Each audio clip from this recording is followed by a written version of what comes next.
You don't need rank or you don't need a manager status to change someone's mood or change anything, like you can make that difference in someone's life. And I feel like that's where you can start taking control over your environment. This is Hustle Rebels, a podcast for people who know how to grind, but are starting to question the cost. I'm Renee, and here we talk about success, burnout, and nervous system regulation without glorifying exhaustion or sacrificing your health, relationships, or your sense of self, and without pretending ambition is the problem. Let's get into it.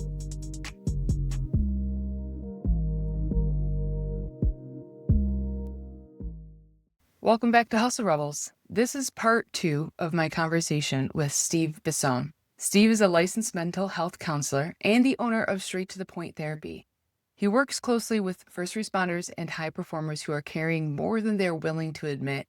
And he's known for being direct, practical, and honestly kind of allergic to anything that sounds good but doesn't actually work. Steve also has a podcast called Resilience Development in Action, which you should definitely check out as well.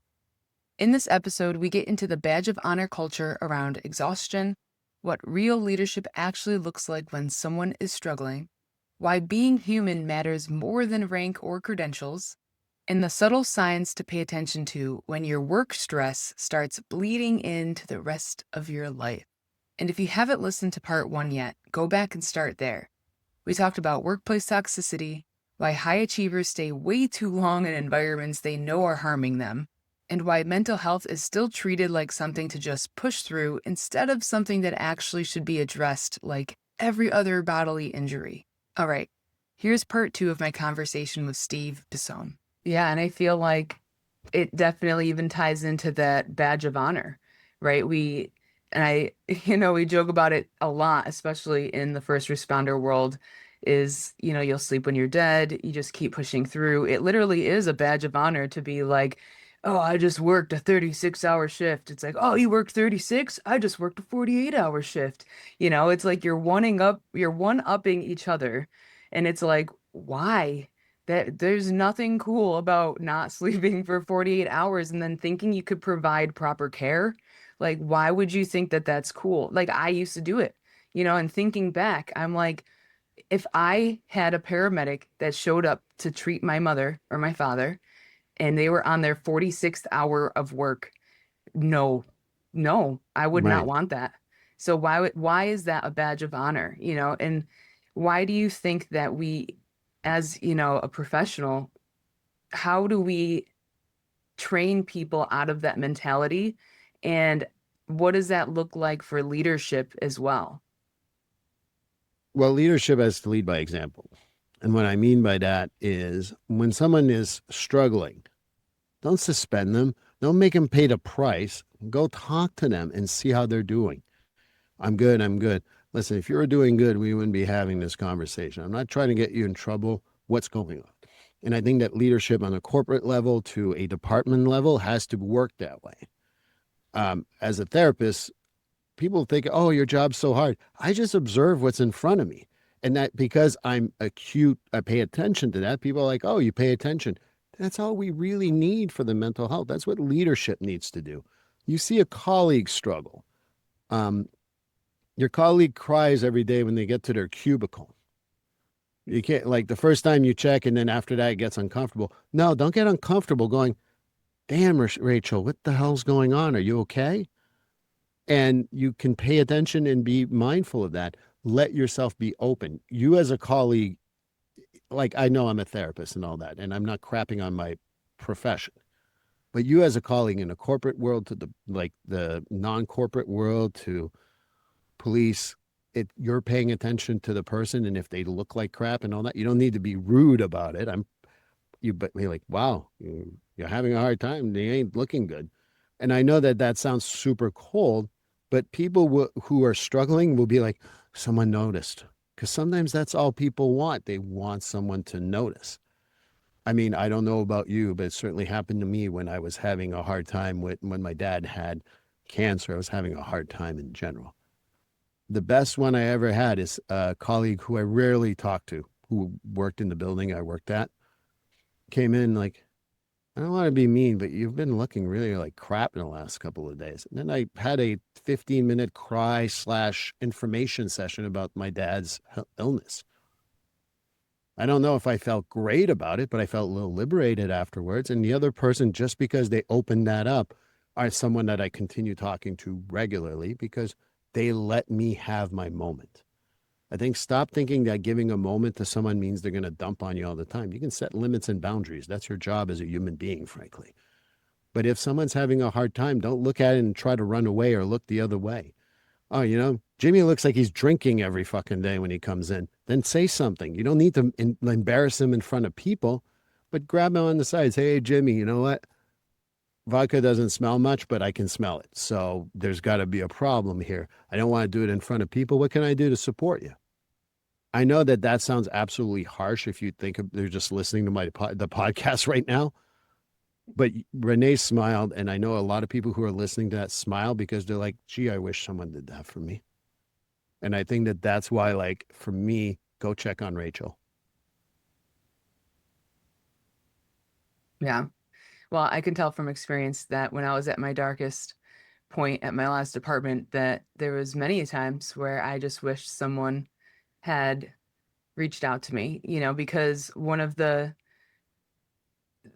biggest signs for me knowing that I was in my darkest times was withdrawing from my group. And so instead of reaching out, it was like they were pushing me further away, calling me insubordinate, calling me, the bitch and stuff like that. So it was like, i- if someone, I always think back and it's just like, if someone would have been like, are you okay? Just those words, it probably would have been immensely different than the trajectory of what ended up happening. And I think of Jocko Willink and his EO Academy and how he says, the leadership capital, where just you don't have to be best friends with the people that, are your employees or that you work with. You just have to be human, just ask them how their day is going, ask them how their family is going, just ask them how you can support them in their role, just these very simple actions and just making them feel human is a deposit into the capital of helping them. And But I got to stop you because human is exactly the important part. We're all humans, whether you have 14 bars on like 15 things on your lapel or you had none. You are a $4,000 suit corporate person or you're a $10 bought at Salvation Army stuff. We're all human. And we all have that similar thing of having one person caring for us means the world. You want to prevent suicide in this world? Ask someone when they don't look good what's going on. And one of the important things, I know what you said, it would have felt good if people asked you, but I'm pretty sure if it was around the table and in front of everyone going, what's wrong with you, would have right. probably not flown over really well. That's the other part too. Be personal with people. So I wanted to stop that because it really is about, you can ask someone like, the hell's wrong with you? And that's going to just shut them down. But if I'm alone with you, or or just grabbing chili or frankly, we're just going outside for lunch. Hey, I don't know. You haven't been looking at yourself lately. What the hell's going on? I know my language is not the most professional for people, but the bottom line is the person will highly likely go, they cared enough to see. They won't pay attention to the language. They'll say he cared enough to see and didn't do it in front of a staff meeting going, hey, Lucy, you haven't been pulling your weight as a salesperson. What the hell's going on? Are you okay? That means nothing. That just means humiliation. Individual, you talk about leadership, going to see people. You don't need to fix their problems. Hey, you know what, Renee? You used to have so much energy. What happened? Well, look, I feel for you. I don't know if I can fix it, but you know what? Maybe you can talk to someone. Maybe you can go see Johnny or talk to Rachel again. Sorry, Rachel comes up a lot here. Um, I told you I would do it anyway. But the Yeah, but bottom, what's that? I was gonna say, for those of you listening, I made a joke earlier that people call me Rachel mistakenly when they see Renee. So that's the joke. You guys are all in on the inside joke. I don't ever tell me not to talk about something because I will absolutely bring it up, and it's such a pain. People will laugh and they're like, "You're a pain." But that's again, this is like, and again, Renee's known me for a while, but that's even like if Renee wasn't doing well, but she knows we have this inside joke and I keep on bringing it up, it elevates her mood a little bit. And like, oh, Steve pays attention to what I'm saying. He cares for me. Those are the little things that you don't need to have a 14 badges. You don't need to have a $5,000 Armani suit. You can just be a human being and ask these things and be funny and laugh and have that little inside joke. Because when you have an inside joke with someone, I don't know about you guys, but that little inside joke just warms you up a little bit and you don't feel as bad. Yeah. Well, that's what a great point that you make too, is that you don't need rank or you don't need a manager status to change someone's mood or change anything, like you can make that difference in someone's life. And I feel like that's where you can start taking control over your environment, is realizing that you don't need to be in a leadership position. I always go back to the fact of the senior guy, right? The senior guy is someone who never cared enough to want to be promoted in some fashion, but still wanted to make a difference just inherently because they love the job so much. And so Right. they take on the role of just helping out the rookie, helping out the newbie. And it's just like something that they never had to be told to do. They never had to be asked. They just wanted to do it. So whether you're in corporate or whether you're in a first responder world, it's something that you can do, just like you were saying, as a human. If you just take someone under your wing, and just see how they're doing and just teaching them, making them feel like they're important in some way, I feel like is just leaps and bounds.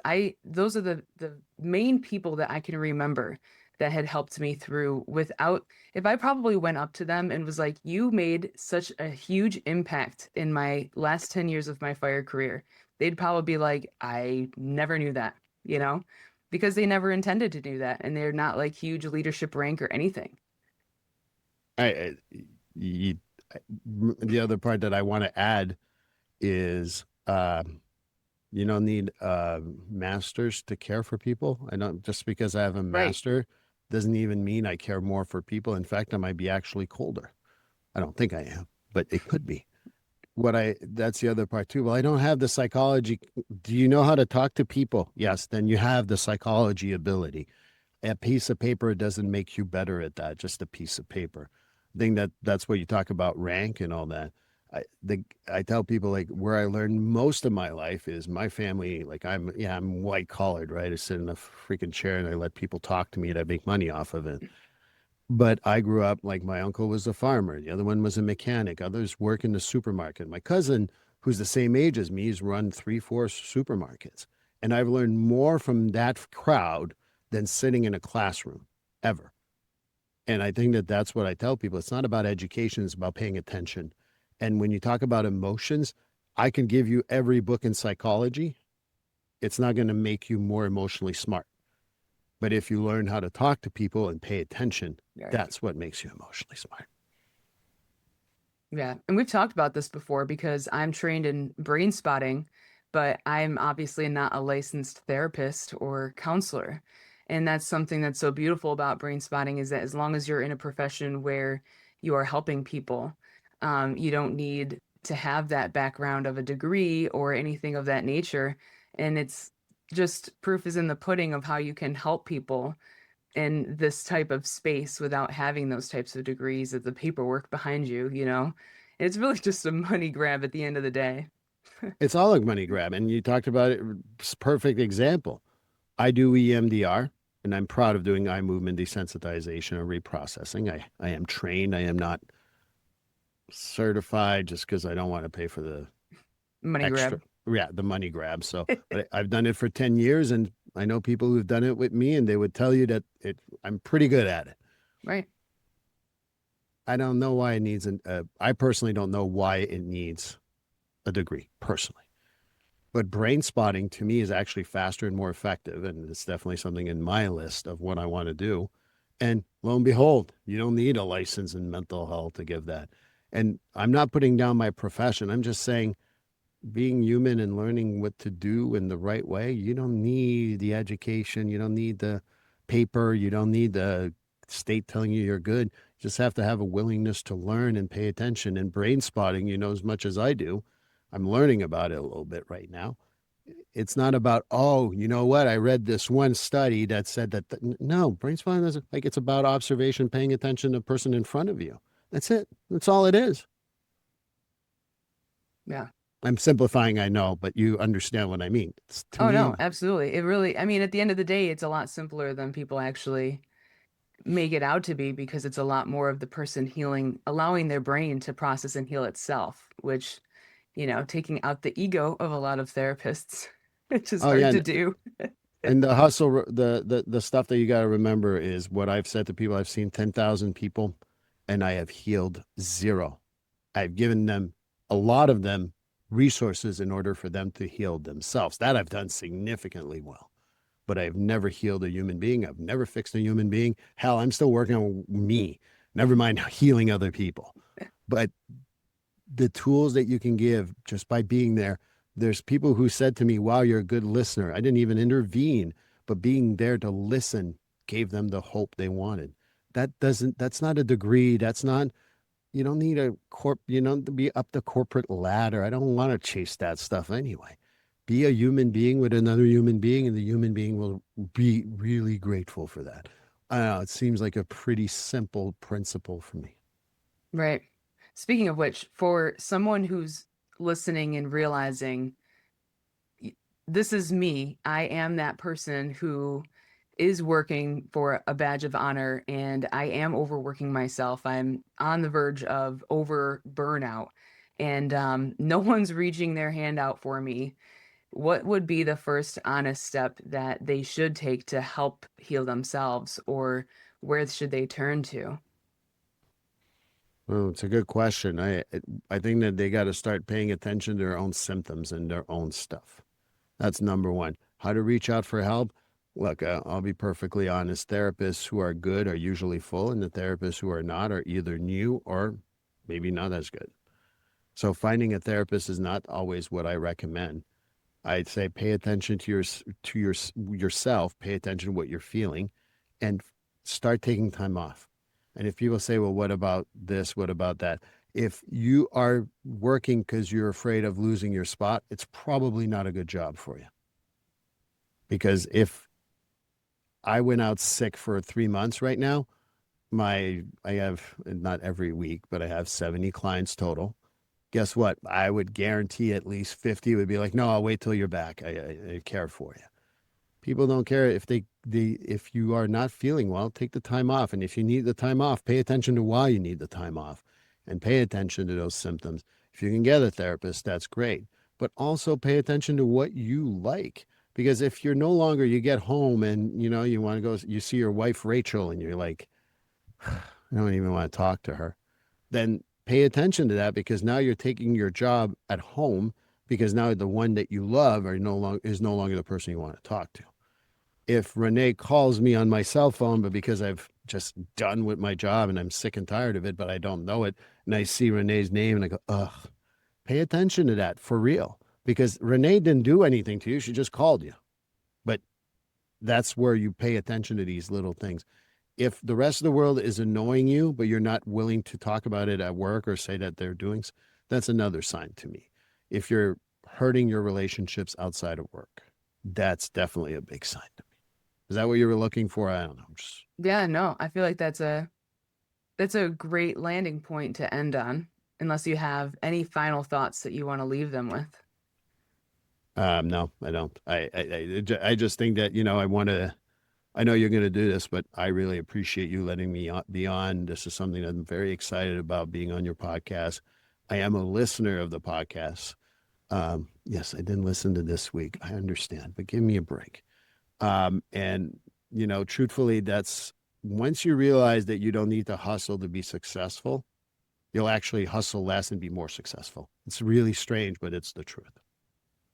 It is true, which is why we started this podcast, because we're trying to obtain sustainable success in a healthier manner where we're not sacrificing our well-being in our relationships, because there is a better way. We've just been ingrained that it has to be a 9 to 5 and we're just draining ourselves dry, Yeah, exactly. which is not necessary. It is not. Absolutely not. But Steve, This is a very powerful conversation that I've appreciated, and I think that the listeners are going to gain a lot of insight. So thank you for being so direct and grounded in it. And before we wrap up, where is the best place for the listeners to find you and your work? You can go to my website, steve-bisson, bisson.com. You can go there. My Instagram is not something I care so much about anymore. In my social media, I do put some stuff, but you can go check that out under Real Steve Bisson, or I like to say Real Steve Bisson because, it's a little fancier. And then really go listen to my podcast, Resilience Development in Action, First Responder Mental Health.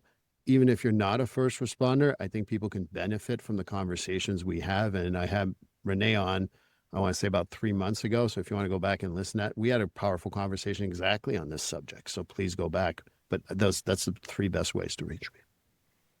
Great. And we'll also make sure that Steve's links are in the show notes as well, including his podcast, Resilience Development in Action, and his practice straight to the point therapy. And for everyone listening, if this conversation resonated, I ask you to do 3 simple things, which is subscribe to the podcast so you don't miss future episodes. Share this with someone who needs to hear it. And if you want to help keep this show independent and honest, consider supporting the podcast, because those links are all in the show notes as well. This is Hustle Rebels, where we do not demonize ambition, but we do question the cost. So thank you for listening.